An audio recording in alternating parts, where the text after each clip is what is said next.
Miss Jiang, hindi ko tatakasin ang utang na 50 milyon. Sa inyo na siya, kayo na ang bahala sa kanya. Nabaon sa malaking utang ang tatay ko, kaya ibinigay niya ako sa isang mayamang senyorita mula sa Kapitolyo. Para sa 50 milyon.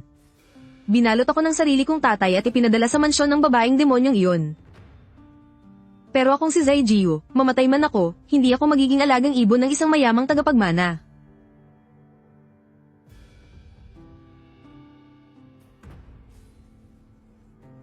Umili ako ng tiket at tumakas noong gabi ring iyon. Itinapon ko pa nga ang cellphone ko. Kahit gaano pa kalaki ang Shangjing. Hindi naaabot ang mga kamay niya dito sa isang liblib na probinsya na 800 kilometro ang layo, di ba? Jiang Wanwan, hinding-hindi na tayo magkikita pang muli sa buong buhay ko.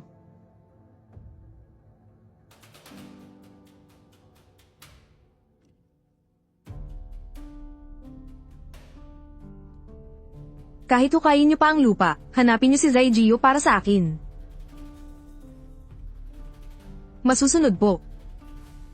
Si Jiang Wanwan ang may hawak ng kapangyarihan sa pamilya Jiang ng Shangjing, at siya ang naghahari-hariin sa mundo ng mga elite. Sa 5 taon ko sa pamilya Jiang, sinamahan ko siya mula sa pagiging inosenteng dalagita hanggang sa makapagtapos siya sa pag-aaral. Lagi niya akong tinatawag na Xiao Jiu. Pero malinaw sa isip ko na ang pagbabayad ng utang ay isang obligasyon. Isa lang naman akong hamak na alila ng pamilya Jiang. Nang taong iyon, kumita ako ng 10 milyon sa pagsusulat ng nobela. Pagkatapos kong ilipat ang 9,500,000 kay Jiang Wanwan. Ipinasara ko ang bank account ko, at kinansela ang cellphone number ko. Bitbit ang ilang pirasong damit, sinamantala ko ang pagkakataong nakikipag-blind date ang senyorita na inayos ng pamilya niya. Dala ang natirang 500,000, sumakay ako ng tren ng gabing iyon at nagtago sa isang bayan malapit sa dagat. At pinalitan ko ang pangalan kong Zai Jiu at ginawang Zai Si. Para magkaroon ako ng pagkakakitaan sa bayan. Napagdesisyonan ko na subukan munang maging waiter sa isang hotel dito. Hindi ko inakalang pagkapasok ko pa lang sa trabaho makakaranas na agad ako ng diskriminasyon at pambubuli.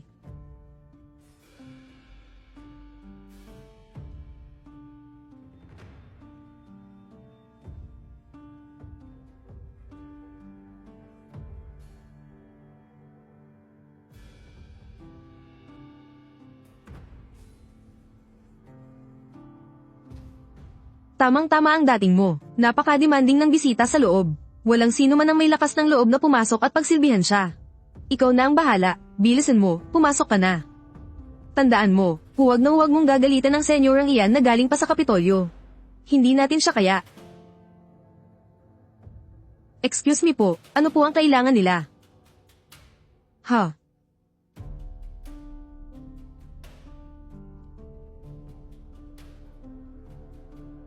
B, bakit parang pamilyar ang mukha mo? Pucha.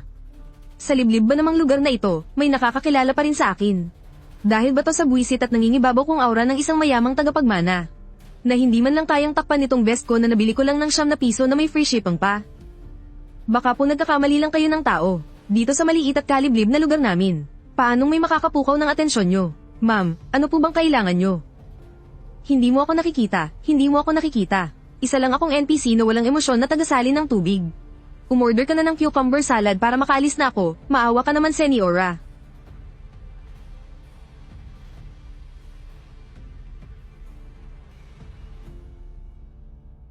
Zai ba ang apelyido mo? Hindi po Zai ang apelyido ko. Pwedeng Wang, Li, o kahit Aizenjoro, kahit ano na. Ate, parang awa mo na, huwag ka nang umikot sa akin. May tagpi pa yung likod nitong pantalon ko eh. Please lang, huwag mong tingnan yung likod ko. Ikaw nga talaga yan. Ikaw si Zai Jiu, di ba? Galing ka sa pamilya Jiang ng Shangjing, tama ba?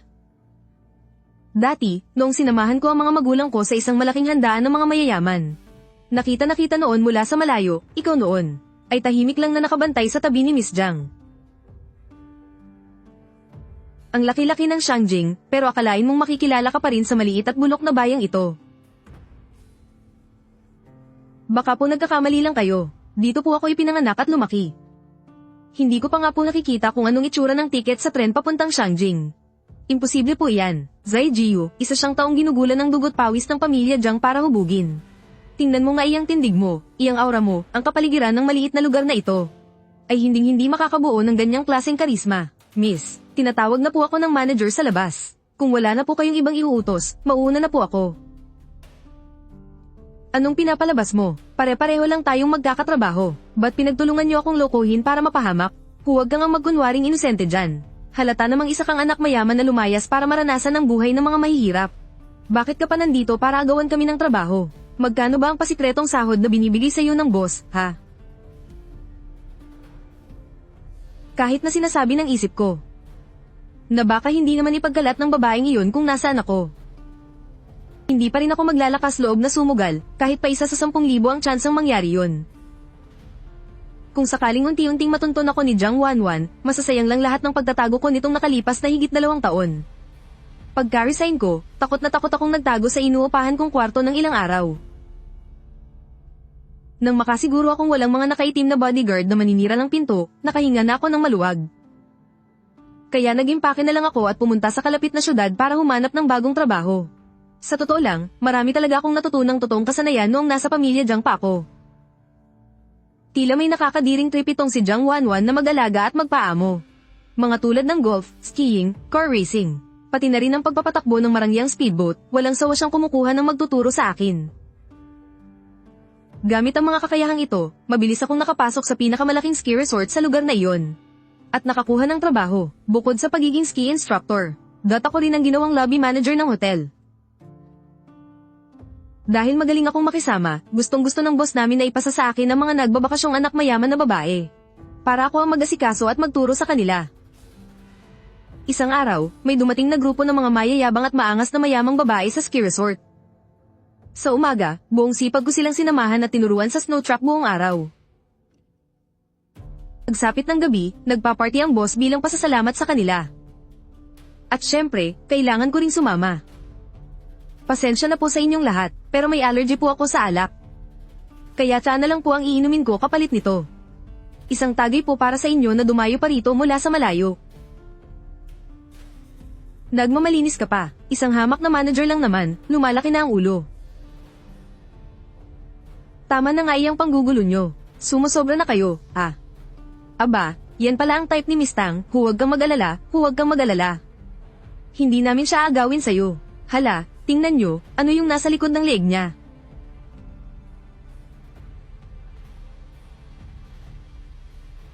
Miss Tang, yung gintong phoenix na tato, di ba yan yung bali-balitang marka? Nasa kay Jiang Wanwan na sana ang lahat, maliban sa sobrang lala at mapangangkin niyang ugali. Dahil sa kakaibang fetish niya, pinilit niyang labanan ng pagtutol ko. Para lang ipatato sa akin ang isang lumilipad na gintong phoenix. Para sa akin. Isa itong nakakapasong marka na ginagamit ng pamilya Jiang para tatakan ng kanilang mga alipin. Dahil sa pesteng paru-parong ito, matagal akong nandiri at nalungkot. Kahit gaano pa kainit, palagi kong itinataas ng sagad ang kwelyo ko. Para itago ito hanggat kaya. Hindi ko inasahan na sa ganitong pagkakataon pa talaga aksidenteng makikita. Ikaw ba yung taong 2 taon nang? Baliw na hinahanap ni Jiang Wanwan. Hindi ko kilala yung Jiang Wanwan na sinasabi nyo. Narinig ko, simula bata pa raw ang lalaking yan, kinulong na parang alagang ibon sa pamilya Jiang. Masyadong misteryoso. Tapos ngayon, dito pa talaga natin makakasalubong. Baka naman pinagsawaan na siya at itinapon ni Jiang Wanwan. O paano, sumama ka na lang kaya sa amin? Ang kinis at ang lambot pa naman ng balat mo. Manahimik nga kayo. Tang Yuzheng, sira ulo ka ba? Di nga, nagustuhan mo talaga ang lalaking to. Bakit mo ba siya laging pinagtatanggol? Dinala ko kayo rito para magsaya. Hindi para dalhin kayo sa kapahamakan. Itong gintong phoenix na marka. Tingin nyo ba basta-bastang pinapotato yan ng pamilya Jiang? Sino ba sa sirkulo natin ang hindi nakakaalam? Na ang lalaking ito, hindi lang basta laruan para kay Jiang Wanwan. Kung sawa na kayong mabuhay, sige, ituloy nyo lang yung kahibangan nyo. Tang Yuzheng. Ang tagapagmana ng pamilya Tang mula Shangjing. Ni sa panaginip, hindi ko inasahan na makakasalubong ko rito ang isang Tang, ang pamilyang Keilvel ng mga Jiang.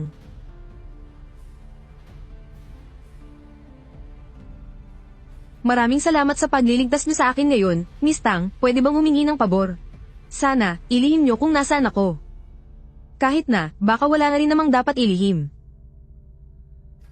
Dito ka talaga nagtago, Zai Jiu, kailangan mo ba ng tulong ko?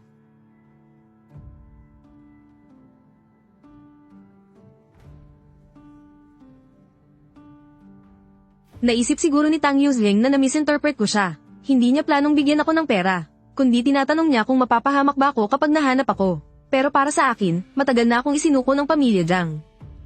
Makalipas ang ilang araw, bumalik na sa Shangjing ang mga babaeng yun. Ligtas at tahimik din naman ang naging buhay ko. Medyo nakahinga na ako ng maluwag. Yung boss ng ski resort, walang pakialam sa mga status mula Shangjing o kung ano pa man yan. Ang alam lang niya, ginalit ko ang mga mayayamang bisita niya. Malaking epekto raw yun sa negosyo, kaya nagsimula siyang humanap ng butas para pahirapan ako. Bukas, narenta ng isang napaka-importanteng tao mula Shangjing ang buong ski resort. Pansamantalang isasara ito sa publiko, at lahat ng empleyado ay naka-standby. Medyo kinabahan ako, kaya dali-dali akong nagpaalam sa boss ko para mag-leave. Nagdesisyon akong magtago na lang muna sa bahay. Pero hindi pa man ako tapos magayos, tumawag na agad ang boss ko. Pinababalik niya ako agad para asikasuhin daw ang bisita. Zai Jiu, saan ka na namang lupalop nagpunta? Yung VIP natin, mismong manager ang gusto mag-asikaso sa kanya. Kapag hindi ka bumalik dito sa loob ng 10 minuto, kalimutan mo na ang sahod mo sa susunod na buwan. Halos liparin ko na ang daan pabalik ng hotel. At si boss, para akong tinataboy na itik, habang tinutulak niya ako papunta sa presidential suite sa top floor. Pero pagliko ko pa lang sa hallway, nang makita ko yung 2 hilera ng mga bodyguard na nakaitim sa labas ng kwarto. Nang hinabigla ang mga tuhod ko, at gustong-gusto ko nang tumakbo palayo. Bitawan niyo ko.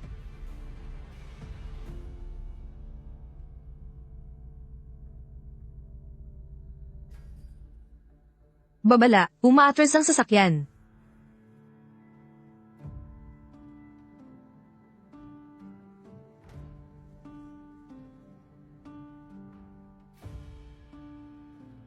Miss Jiang, ang tagal nating hindi nagkita.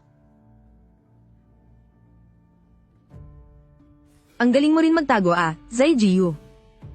Nagbibiro po yata kayo, Senyorita, sa dami ba naman ng inaasikaso nyo araw-araw? Paano kayo nagkaroon ng oras na pumunta sa liblib na lugar na to? Sadya ba kayong nagpakita dito para lang bisitahin ako? Tigilan mo nga ako sa mga pagpapakyut mo.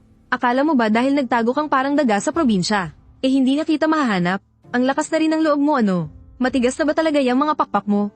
Abat nagawa mo pang magtrabaho bilang utusan sa ganitong kabulok na hotel? Ganito ba ang itinuro ko sa iyo pagkatapos waldasin ng isang Jiang Wanwan ang ganoon kalaking pera para sa iyo? Hindi po, nako, wala pong ganon. Utang na loob ko po sa inyo, Senyorita, ang mga pag-aalaga nyo sa akin dati. Ayos naman po ang trabaho ko rito. Pero, paano nyo po ba talaga ako nahanap ng ganito kabilis? Akala mo ba nabulag na ako nang palitan mo ang pangalan mo at ginawang Zaisi? Hanggat ginagamit mo ang ID mo, para bumili ng buwisit na standing ticket sa tren, bawat galaw mo nakikita ko. Ilang araw po ba kayong magbabakasyon dito bago kayo umuwi, Senyorita? Bakit, wala kang planong sumama pabalik sa akin? Hindi po, Senyorita naman, maging makatwiran naman po tayo. Matagal ko na po kasing nabayaran yung utang ko sa inyo, di ba? Nung ibinenta ako ng tatay ko sa inyo para sa 500,000. 3 beses pa nga ng presyo yung ibinayad ko para lang to-abusin ng sarili ko. Napakabuti nyo po, kaya parang awan nyo na, palayain nyo na po ako. Kung kulang pa yun, may kaunti pa po akong naipon sa nakalipas na 2 taon. Ibibigay ko po lahat sa inyo. Nung una, ang akala ko nagtampo ka lang at naglayas dahil may inayos na blind date ang pamilya ko para sa akin. Kaya ka naglayas, yun pala. Akala mo porket nagbayad ka ng ilang barya, makakawala ka na sa akin ng tuluyan. Zai Jiu, linawin natin to ngayon mismo, sa buong buhay mo, hindi ka makakawala sa akin. At bakit? Wala naman akong pinirmahang kontrata na alipin mo ako Bakit kailangan mo akong ikulong habang buhay? Tao rin ako, gusto ko ng kalayaan. Gapyusin nyo yan at iuwi.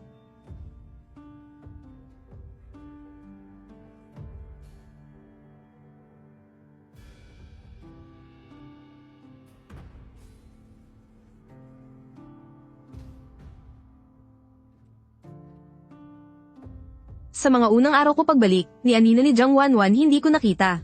Pero kahit saan ako magpunta, laging may nakabuntot sa aking 2 bodyguard na walang reaksyon ng mga mukha. Binabantayan ako na parang isang magnanakaw. Hanggang sa... Zai Jiu, ikaw ba yan? Baliw na baliw nang uminom sa bar ang senyorito mo. Wala siyang pinapakinggan kahit sino sa amin. Pumunta ka na rito at sunduin mo na siya.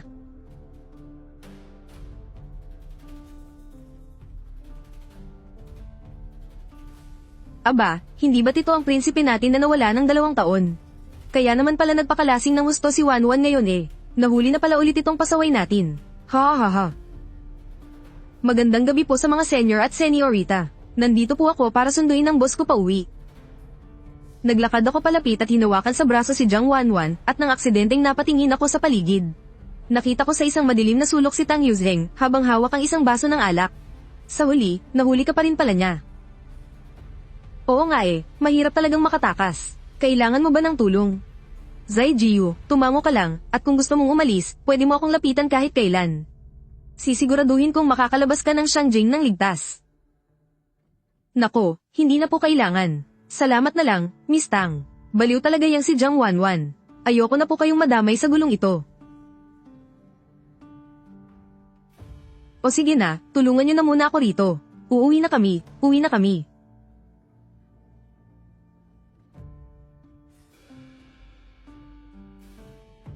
Pagsakay namin sa kotse, nakakapanibago na tahimik lang si Jiang Wanwan at walang sinasabi. Sa tagal ko siyang nakasama, alam kong napakataas ng tolerance niya sa alak. Kahit pa nakarami siya ng inom, hindi naman siya aabot sa puntong tulog mantika. Siguradong nagtutulog-tulugan lang to.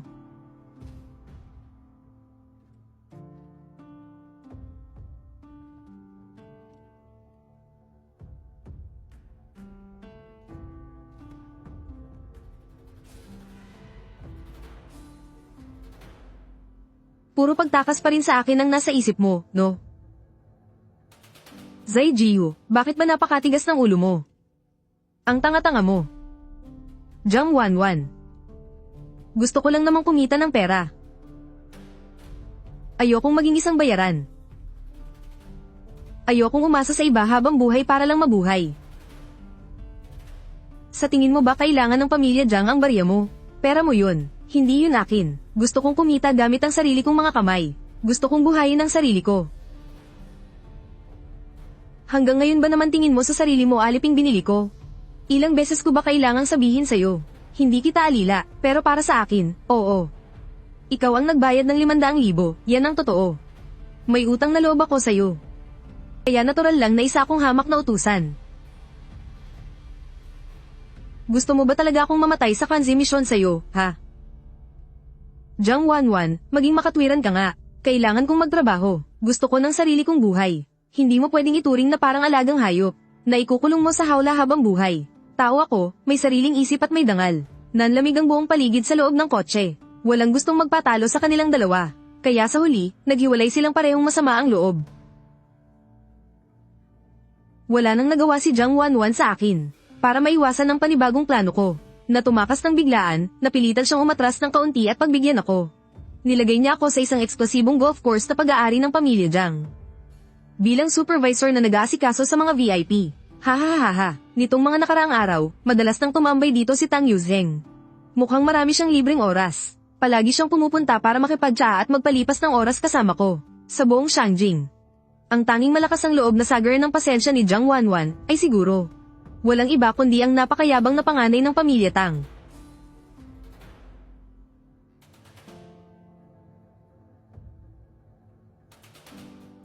Hala, yari talaga. May isang babaeng biglang yaman. Na pinaghahampas ang kotse ni Miss Tang.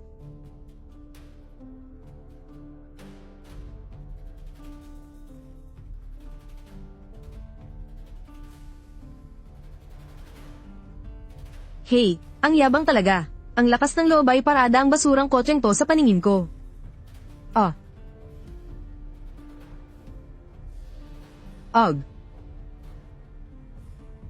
Sino ka ba sa akala mo para hamarang sa daan ko? Bugbugin nyo hanggang mamatay ang bulag na asong to.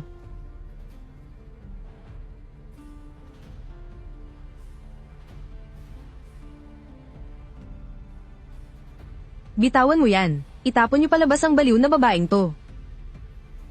Ipagbigay alam nyo sa lahat.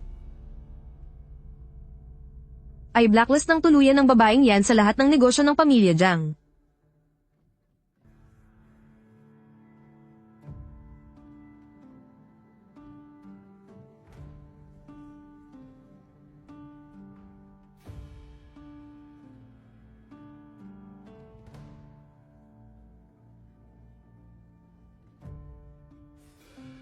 Patay tayo dyan. Paniguradong may malaking gulo na mangyayari ngayon.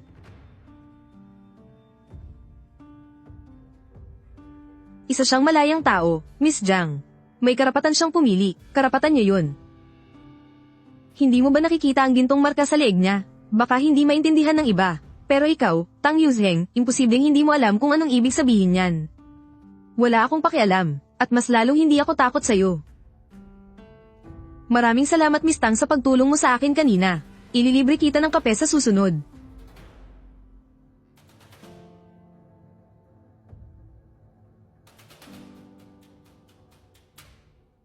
Tama na yan, sumama ka sa akin. Yung pagtakas mo at pagtatago sa probinsyang yun noong gabing yun, para ba sa kanya? Nababaliw ka na ba, ate? Magkaibigan lang kami, okay. Tsaka, hindi ko naman talaga siya kilala noon eh. Miss Jiang, huwag mo nga akong tingnan na parang may mananakaw ako sa'yo. Isa lang akong ordinaryong tao. Kapag nabayaran ko na ang utang na loob at mga naiwan kong utang sa'yo, uuwi na ako sa probinsya ko. Maghahanap ako ng simpleng babae na papakasalan at makakasama habang buhay. Hinding-hindi mangyayari na sa mundo ninyo ng mga mayayaman. Ako maghahanap ng mapapangasawa. Lumayas ka.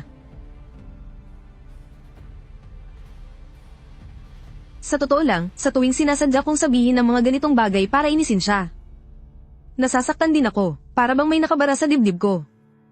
Pero ewan ko ba? Ayoko lang talagang magpatalo sa kanya. Sa pagkakaintindi ko kasi sa sarili ko, nakatadhana lang talaga akong mamuhay ng simple hanggang sa mamatay. Ang pamilya ko, ang mga magulang ko, lahat yan ay walang awang nagpapaalala sa akin na hindi ako nararapat para sa kanya. Siguro balang araw, kapag nakahanap na si Jiang Wanwan ng lalaking ka-level niya at babagay talaga sa kanya, baka doon, tuluyan na niya akong pakakawalan.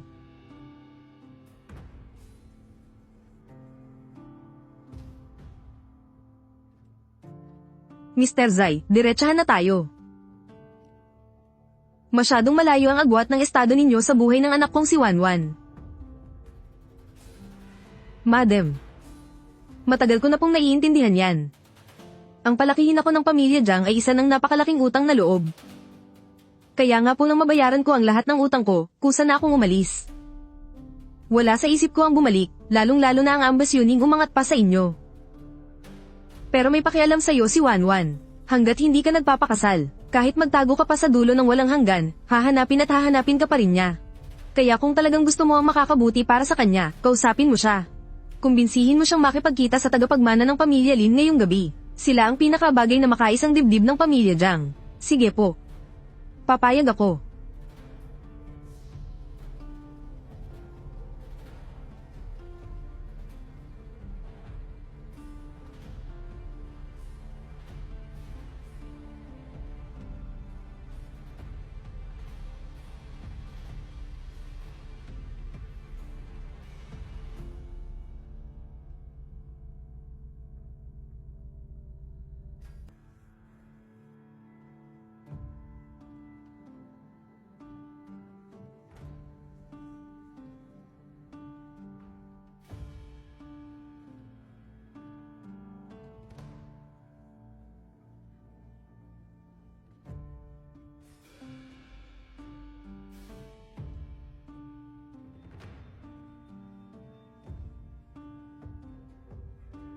Hahaha, saan ba nanggaling ang dukhang estudyanteng to?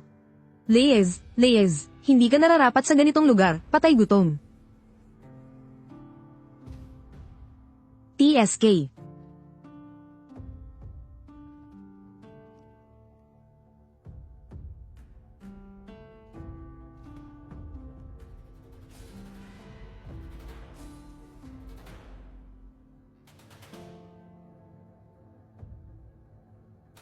Anong ginagawa mo rito?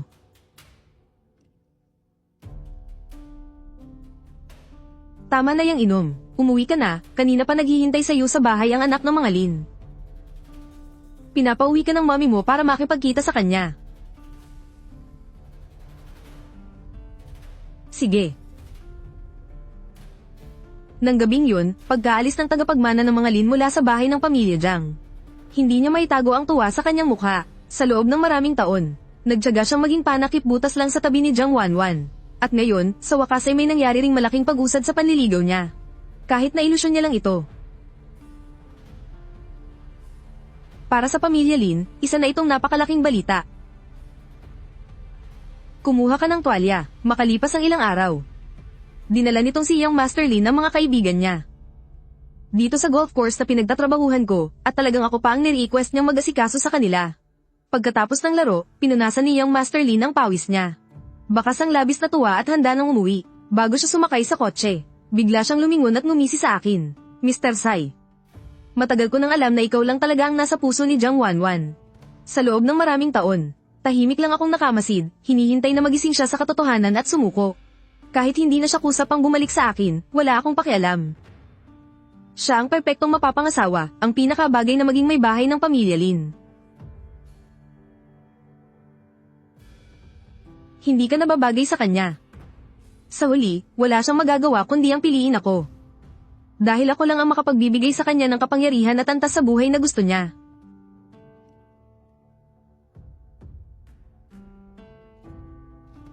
Tama ka. Tanggap ko kung ano lang ako. Kung pakiramdam mo ay masakit sa matang manatili dito sa syudad at gusto mo nang umalis ng tuluyan, pwede kitang tulungan ng palihim. Salamat, Young Master Lin. Pero huwag na. At kailangan ko ring bigyan sila ng sapat na espasyo para sa relasyon nila. At mukhang kailangan ko na ring bumalik sa tagong bahay bakasyonan doon sa tabing dagat. Para makahinga ng maluwag. Pagbalik ko sa tabing dagat, namuhay ako ng tahimik at malayo sa kabihasnan. Araw-araw, nagpapahangin lang ako at nagluluto. Magaan at napakasarap ng buhay. Pinilit kong huwag nang kumuha ng balita mula sa syudad at kalimutan ng nangyaring engagement ni Jiang Wanwan. Para makapag-move on ng tuluyan at makabalik sa normal na pamumuhay. Nagpalista talaga ako sa isang lokal na matchmaking agency para humanap ng makaka-blind date. Ako ang sikat na tagapagrito dito sa buong probinsya. Itong babaeng irereto ko sa iyo, stable ang trabaho. Mabait pa, subukan mo na, siguradong hindi ka magsisisi. Mr. Sai, sa pagkakaintindi ko, wala ka raw trabaho ngayon. At wala ka man lang sariling bahay dito. Parang ganoon na nga, pero okay lang naman iyon. Gusto ko sanang magkaroon ka ng ambisyon sa buhay. Kung sakaling magpakasal tayo, bago tayo ikasal, kailangan mong bumili ng cash ng bahay malapit sa eskwelahan, at ipangalan mo iyon sa akin. Bumili ka rin ng kotse. Ay, oo nga pala. Magpapakasal na rin ang nakababat akong kapatid makalipas ang 2 taon, kaya mabuti pang maghanda ka ng 1 milyong pisong dote para sa pamilya ko. Isipin mo na lang na tulong mo na ito sa kapatid ko. Wow ha, bilang magiging bayaw niya. Kailangan ko rin bang ibili ng kotse ang kapatid mo? Bakit ganyan ka naman magsalita? Kahit na maliit lang ang sweldo ko. Pero regular yata ako sa gobyerno. Stable ang trabaho ko at yan ang pinakamalaking puhunan ko. Sabi nga ng nanay ko, datang mapapangasawa ko, dapat kayang buhayin ng buong pamilya ng kapatid ko. Miss, sa tingin ko hindi ka talaga bagay na makipag-blind date. Ang isang tulad mo na sobrang lala, dapat ikandina ka na lang kasama ng kapatid mong lalaki. At manatiling nakakandado ng habang buhay. Huwag na huwag ka nang lumabas para man-iron ang buhay ng iba. Walang hiya ka. Oh.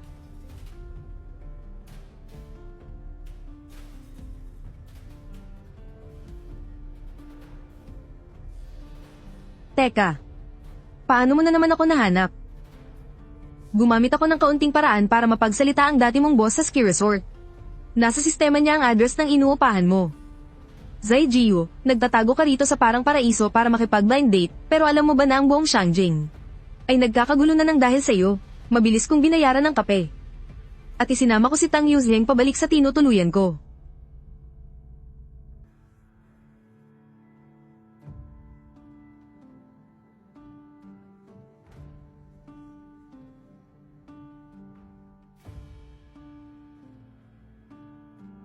Nababaliw na si Jiang Wanwan. Sa panahong nawawala ka, gumamit siya ng napakabagsik at mabilisang paraan. Para sa pilitang agawin ng pinakamataas na posisyon sa pamilya Jiang. At noong nakaraang linggo lang, ginamit niya ang buong yaman ng pamilya para bilhin ang mga pangunahing negosyo ng pamilya Lin. Kaya ang mayabang na siyang Master Lin na akalang mapapangasawa siya, ngayon ay bangkarote na. Boom! Ngayon, lahat ng mga mayayamang tagapagmana sa buong syudad ay tumutulong para magligpit ng mga kalat mo. Hahaha. Ay hindi, hinahanap ka pala nila kahit saan. Naglabas ng salita si Jiang Wanwan. Na kung sino man ang makakapagbigay ng eksaktong lokasyon mo, ay direktang makakatanggap ng 5 milyong cash. Ganoon pala kalaki ang halaga ko. Pwede ba akong pumunta sa presinto para isumbong ang sarili ko, tapos kukunin ko yung 5 milyon? Sabihin mo lang. Pwede kong gamitin ang impluensya ng pamilya Tang para itago ang lokasyon mo. Hinding-hindi ka mahahanap ni Jiang Wanwan dito. Maraming salamat. Pero hindi ko talaga maintindihan, bakit ang bait-bait mo sa akin? Isa lang naman akong hamak at mahirap na alipin. Wala akong kahit anong halaga para magamit ng isang tagapagmana ng pamilya Tang. Dahil bilib ako sa iyo, pinaimbestigahan ko ang kwento mo. Isang mahirap na lalaki na ibinenta ng sarili niyang mga magulang, tapos nang iharap sa nakakalululang yaman ng pamilya Jiang. Nakayanan mong labanan ng tukso, at ibinuwis mo ang buhay mo para tabyusin ang sarili mo at mahanap ang kalayaan. Kung gusto ko talagang gamitin ka para magpalapad ng papel sa pamilya Jiang, nung una pa lang tayong magkita sa ski resort. Sana kinadi na nakita at ibinigay kay Jiang Wanwan kapalit ng pabuya. Pero hindi ko ginawa. Ang totoo niyan, mahal ko si Jiang Wanwan. Bakit ka pa palaging tumatakas? Dahil hindi ako karapat-dapat. Isa lang akong alipin na itinuring na kalakal ng sarili kong ama at ibinenta sa kanya. Hindi man lang ako maituturing na isang normal na tao na may malinis na pamilya. At sa kaunting kakayahan kong ito, kahit papilitin ako ni Jiang Wanwan na maging asawa at tagapagmana ng pamilya Jiang. Sa harap ng mga panlalait at masasakit na chismis, hindi ko pa rin matatakasan ng tindi ng kawalan ng kumpiyansa sa sarili ko. Tanga ka ba? Malinaw na alam mo sa sarili mo, nang higit pa ni Numan, na ang baliw na babaeng iyon na si Jiang Wanwan ay wala namang pakialam kung saan ka man nanggaling. Pero may pakialam ako ha ha ha.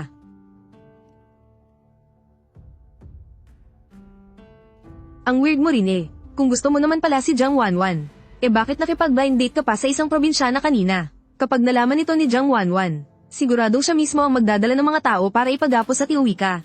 At latiguhin ka pa. Tapos, yung babaeng nagpabili sa'yo ng bahay at kotse kanina, itatapon niya sa dagat para aipakin sa mga peteng. Ha ha ha.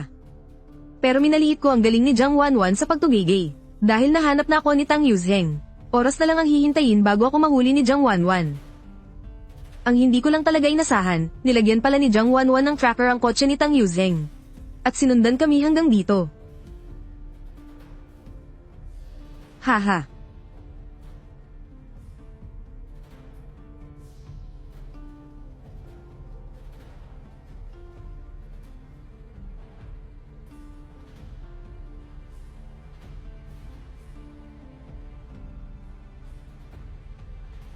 Nababaliw ka na ba?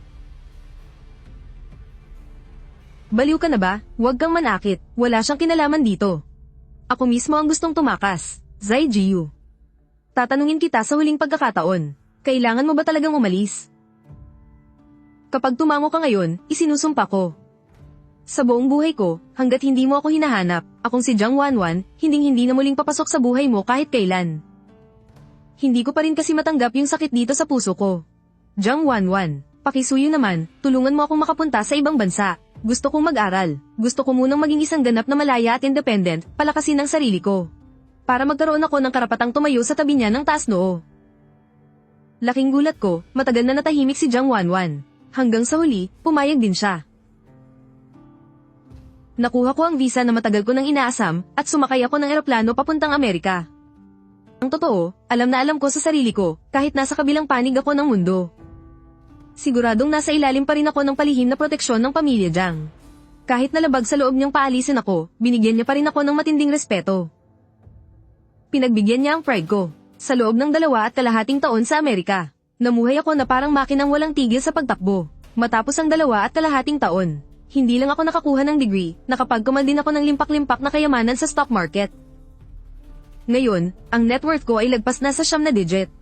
Pwede na akong ituring bilang isang batang bilyonaryo sa Wall Street, hanggang sa sumapit ang taglamig ng 2 taon. Habang pinapanood ko ang pagpatak ng nyebe sa kalsada ng New York, bigla akong nakaramdam ng matinding pangungulila sa atin. Miss Tang, noon, nabugbog ka nang wala sa oras dahil sa akin.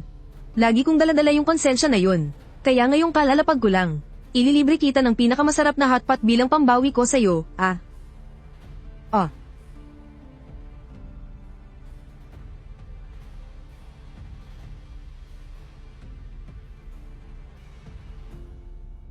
Ilang taon ko ring hindi nakainto, takam na talaga ako. Haha. Hindi mo lang alam, sa loob ng 2 taon na wala ka, naging isang halimaw sa negosyo si Jiang Wanwan. Kaliwat kanan ng baliw niyang pag-acquire at pag-expand ng kumpanya. Nakakakilabot sa sobrang lupit ng mga galawan niya. Ngayon, lahat ng tao sa buong Beijing, takot na takot. Isang tadyak niya lang, kahit pamilya Tang namin, nanginginig na sa takot. Ay oo nga pala, Tang Yuzheng. May isa pa pala akong gustong itanong sa'yo kaya kita ni Yayang lumabas ngayon. Ano ba talaga ang nakatagong kahulugan ng gintong phoenix na tato na ito sa leeg ko? Bakit namutla kayong lahat noong una niyo itong makita? Kuya, akala ko ba naman alam mo na? Ang gintong phoenix na iyan ay ang eksklusibong selyo na ginagamit lang ng mga pinuno ng pamilya Jiang sa bawat henerasyon. Nilagay niya ang tato na iyan sa pinakakitang-kitang parte ng katawan mo para ipagsigawan sa buong high society. Na si Zai Jiu ay ang kaisa-isang taong pinoprotektahan at kinikilala ni Jiang Wanwan sa buong buhay niya. Sa sirkulong ito, basta ba hindi pa sila nasisiraan ng bait? Walang sino man ang maglalakas loob na saktan ka kahit dulo ng buhok mo. Hindi yan marka ng isang alipin. Isa iyang napakalakas na antang-antang na ibinigay niya sa iyo para protektahan ka. Ganoon pala. Ang markang dati ko pang iniiwasan at ikinahihiya ay ang paraan pala niya, kahit na napakabasi. Para bigyan ako ng pinakamalalim na proteksyon. Nang malaman ko na magpapaparty ang pamilya Jiang para sa mga negosyante sa isang 7-star hotel sa sentro ng syudad. Agad akong kumapalang mukha at nagmakaawa kay Tang Yuzheng na isama niya ako sa loob.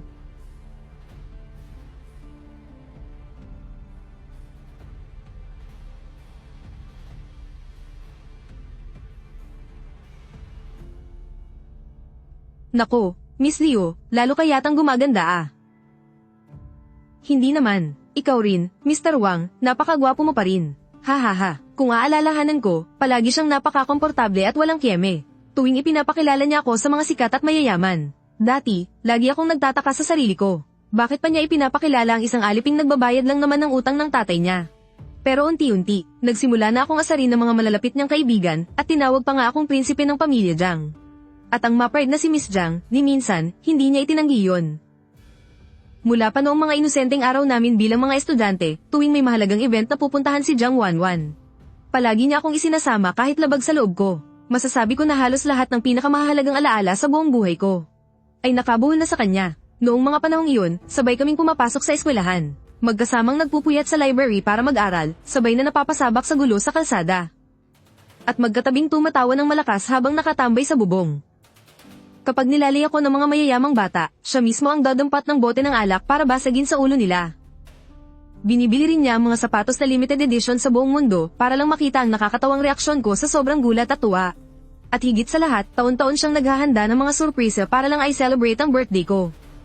Mga bagay na, kahit kailan ay hindi man lang ginawa ng sarili kong mga magulang para sa akin.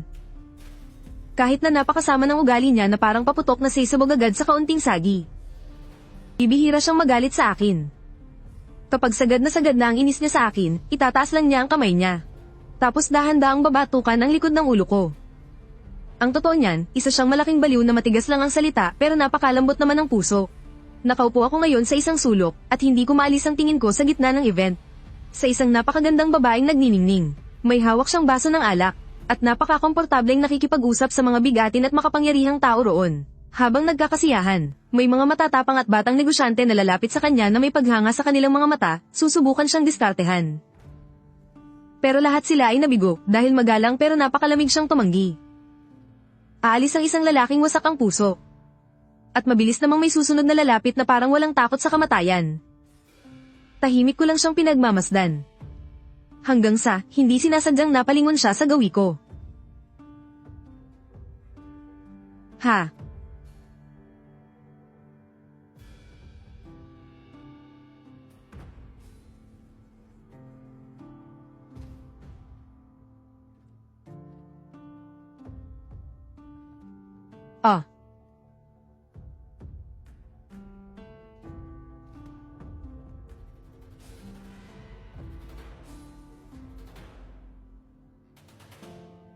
Bakit ka bumalik?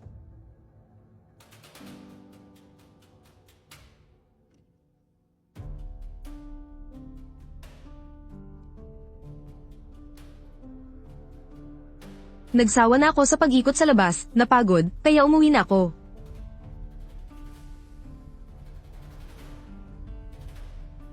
Aalis ka pa ba?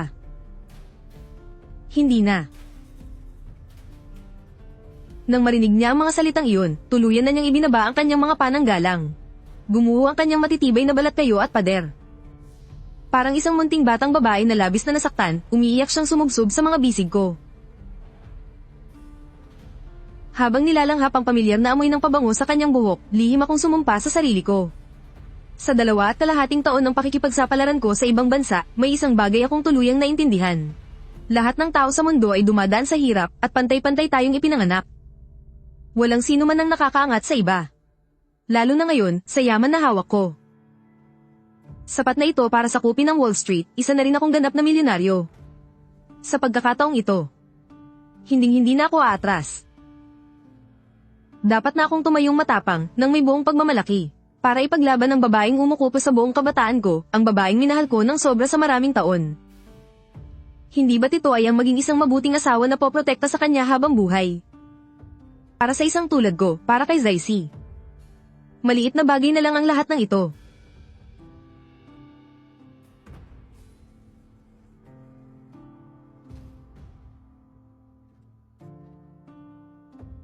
Ikaw talagang bata ka, mabuti naman at nakabalik ka na. Zai Jiu, sa ilang taong nawala ka. Halos mabaliw si Wanwan. Ibinuhos niya ang lahat ng lakas niya sa pakikipaglaban sa negosyo. Kahit sinong lalaking humihinga, hindi niya man lang tapunan ng tingin. Kung magpapatuloy pa ito, napapaisip na kami ng tatay niya. Kung balak na ba niyang tumandang dalaga habang yakap-yakap ang mga porsyento ng pamilya Jiang. Naging mababaw ang pananaw ko noon, kasalanan ko. Pinilit ko kayong paghiwalayin, pero ikaw pala ang kahinaan niya. Hindi niya talaga kayang mabuhay nang wala ka. Kinausap ko na rin ang tatay niya. Sa totoo lang, palihim ka talagang hinahangaan ng tatay niya, kaya hindi na ako mangingialam pa. Mula ngayon, basta't maayos kayong dalawa. Sapat na yun higit sa anumang bagay.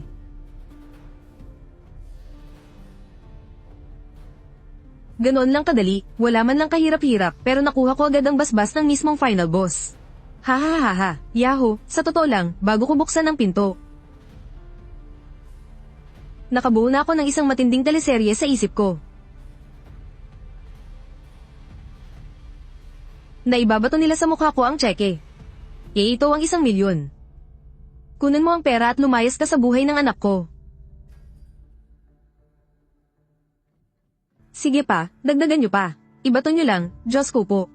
Kalkulado ko na sa estado ko ngayon na kumikita ng daang-daang libo kada minuto. Hinding-hindi ako papayag sa 1,000,000 lang. Kailangang dagdagan ng isa pang 0.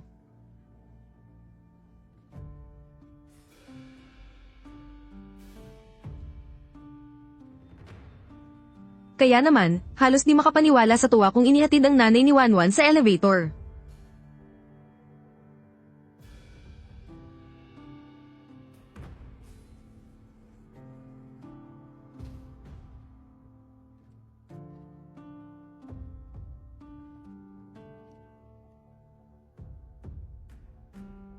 Kabalik ko lang sa sala para magsalin sana ng tubig. Nang bigla na namang tumunog ng sunod-sunod ang doorbell.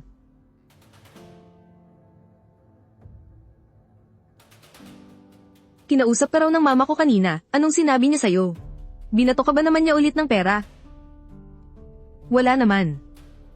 Pumunta lang si Seniora para makipagtsa sa akin. At napag-usapan din namin ang tungkol sa buhay-buhay. Huwag mo nga akong lokohin. Mabuti na lang kung wala talaga. Zai Jiu. Takot na takot talaga ako.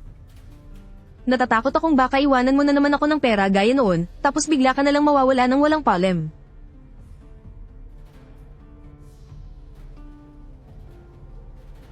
Sira, hindi ba sinabi ko na sa'yo? Hindi na ako aalis, habang buhay na akong mananatili sa tabi mo. At iyon nga, tuluyan ng inasikaso ang kasal namin ni Jiang Wanwan. Habang inihahanda ang malaki naming kasal, para mapasaya ko ni Jiang Wanwan. Nagpadala pa talaga siya ng mga sasakyan para sunduin ang mga tinatawag kong kapamilya. Papunta rito sa Shangjing. Dahil mahal ako ni Jiang Wanwan pati na ang mga taong nakapaligid sa akin, pumayag din siya sa mga gusto nila. Nagpalinis pa talaga siya ng isang buong hilera ng mga pinakamagandang kwarto para sa kanila. Hay nako, lalo tuloy silang lumaki ang ulo.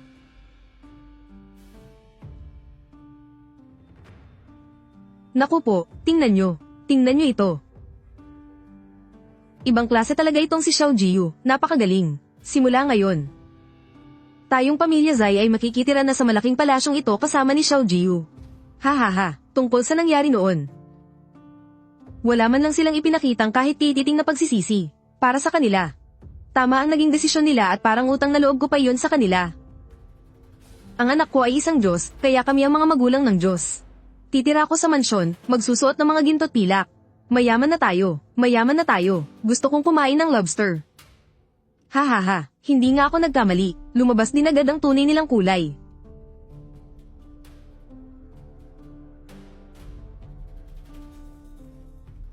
Ano kasi, Xiao Jiu, dumayo pa si mama ng malayo rito. Bukod sa pagdalo sa kasal mo, may mahalaga rin sana akong gustong pag-usapan natin. Tingnan mo naman ang mga kuya mo, puro mabibigat at maruruming trabaho ang ginagawa nila sa probinsya. Ngayong ikaw na ang magiging pinuno ng pamilya Jiang, at napakaraming malalaking kumpanya sa ilalim mo. Baka naman pwede mong bigyan ng matataas na posisyon sa kumpanya ang mga kuya mo. Kahit ilang milyong sahod lang kada taon, ayos na yun. Oo nga. Xiao Jiu, yung sirasirang bahay natin sa probinsya, napakaliit at halos hindi na tayo makagalaw. Nawawalan na ng tulugan ng mga pamangkin mo. Hindi rin naging maganda ang buhay may asawa namin ng pangalawa mong ate. Ubod ng hirap ng mga napangasawa namin. Ngayon, daladala namin ang aming mga anak, at nakikitira na lang at nakakain ng libre sa bahay ni na mama. Hahaha, nabalitaan ko na yumaman ka raw ng husto sa ibang bansa nitong nakaraang 2 taon. Kumita ka raw ng daan-daang milyon. Magkadugo tayo at iisang pamilya lang tayo. Maglabas ka naman dyan ng ilang pang milyon at ipagpatayo mo ng malaking mansyon ng pamilya natin. Para may pandagdag din sa mga gastusin sa bahay. Sa mga mata ng mga magulang at kapatid ko, niwala man lang kahit kaunting pag-aalala para sa akin.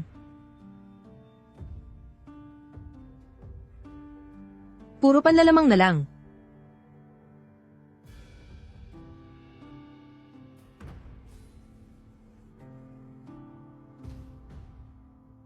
Ano? Sama-sama ba kayong nagka-Alzheimer at nawalan ng memorya? Nung ginawa niyo kong pambayad utang para lang sa 500,000 noon, pumirma tayo ng kontrata para tuluyan ng putulin ang ugnayan natin. Tapos ngayon, nandito kayo't may lakas ng loob na humingi ng kung ano-ano. Akala niyo ba palengke to kung saan pwede kayong mamili ng repolyo? Hingi kayo ng hingi, ang kakapal ng mukha niyo. Hoy, walang hiyang bata ka. Ganyan ka ba makipag-usap sa tatay mo? Swerte mo at pinagpala ka ng mga ninuno nating mga Zai. Kaya kayo nagkatuluyan ni Senyorita Jiang. Kung hindi ba naman ako nagkautang noon, mararanasan mo ba ang ganitong kasarap na buhay? Dapat nga lumuhod ka pa at magpasalamat sa akin. Kung hindi dahil sa akin, malamang nabulok ka na sa probinsya natin.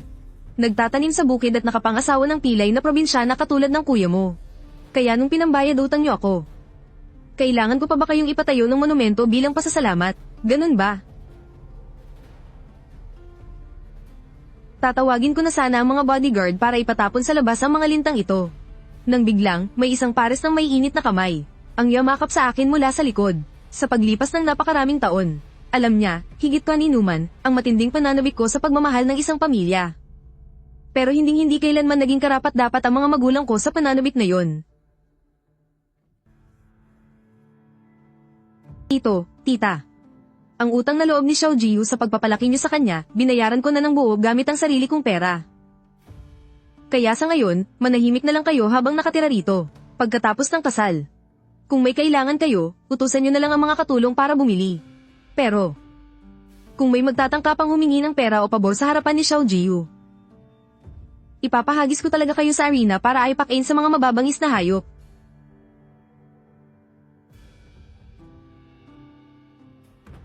Salamat ng marami, Manugang. Pangako, magpapakabait na kami.